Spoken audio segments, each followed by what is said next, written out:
Joining us is Floyd Jones of BackBlack, and you are here to discuss Black Philanthropy Month, which we are in the month right now. Thank you so much for being here at 11 Alive. Thank you for having me.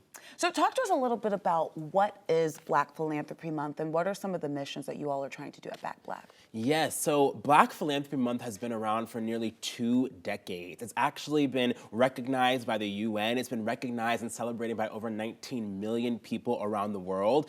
But the thing that continues to stir me is why don't more people know that it's Black Philanthropy Month, right? We talk about all of the strides that is happening in the philanthropic landscape, but oftentimes a lot of the contributions of Black philanthropists, of Black change makers go omitted. They aren't seen. And one of the things that I always say is that people who are unseen and unspoken often go unsupported. And so the mission of Black Philanthropy Month is to say, hey, our people are here, they're making an impact, they're making a difference, and that difference deserves to be celebrated and supported. And BackBlack, to answer your second question, we're an organization that says, hey, we're gonna actually catalyze this movement into a specific organization, and we're gonna say, hey, we're gonna help Black change makers, we're gonna help Black nonprofit leaders, and to date, we've been able to move over $2 million to over 1,000 Black-led nonprofits around the country, and we are honestly just getting started. What is the need in this space right now?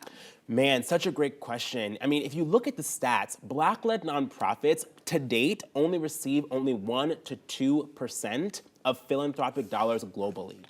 Only 1 to 2% of all the billions of dollars that move, right? And more on top of that, only 31% of Black-led nonprofits operate on a budget of over $500,000 a year. Over 43% of Black-led nonprofits have only 1 to 2 full-time staff members. Many of these Black-led nonprofits are saying, hey, if we lose just 1 to 2 donors, our organization will close. And especially in this climate right now, we need to say, hey, these organizations are the people on the front lines. They're changing our communities, they're supporting our neighborhoods. They deserve to be supported and have the infrastructure to continue to succeed. And so that's what BackBlack is doing. We're saying, hey, we see this problem and we're gonna close that gap once and for all. And are some of these nonprofits also seeing pushback from federal funding and federal dollars? 100%. Many of the organizations, one organization that I work with in particular that focuses on Black maternal health care, 2 of their largest grants from their city removed because they were focusing specifically on Black maternal health care.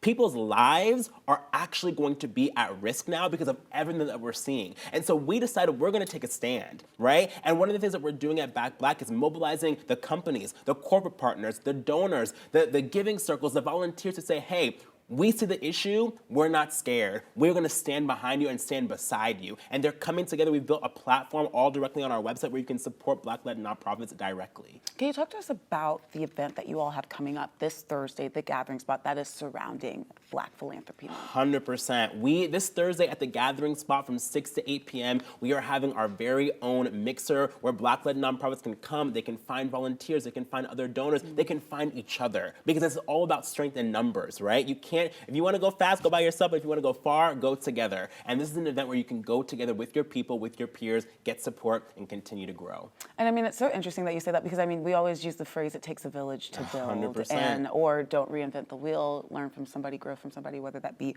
a mentor or some type of inspiration that you're getting from someone else. And here in Atlanta, there's a unique opportunity just because of how many Black people live in Atlanta 100%. That have a similar mission that are, you know, people can get together. Looking forward, though, and even outside of Atlanta, I know that you're in New York now. What is the goal here at the end of the day? You know, why do you continue to wake up and continue to do this work? Such a good question. You know, on a macro level, I keep thinking I want to build the largest community for Black change makers in the world. Other people who say I don't have to be by myself when I'm doing this work. It's really hard. I've been a frontline fundraiser for over a decade at this point. Seeing what it's like to actually mobilize the grassroots, mobilize donors, mobile people is not easy work. And so I always say you need to go with other people, and we're building a community where people can go together, right? And then ultimately I would say is I keep thinking about the organizations. One organization in particular in Atlanta called One More Question. They're gonna be at the event on Thursday. But I look at people like Dr. Travis Barber and the work that he's doing in the community with youth, right? Young black boys in the community. I've been able to volunteer at events like that, and I'm seeing they are looking for role models. They're looking for support. They're looking for people to go with them. And one thing that I realized, and I'll end on this note, is a lot of people want to get involved. A lot of people want to help. They want to know what's happening in their backyard. They want to make their community a better place, but they don't know how. And I want to eliminate that question. If you want to help, there's going to be a way for you to make a difference. My last question to you is something that I like to ask certain organizations, because due to the political climate that we're in, right?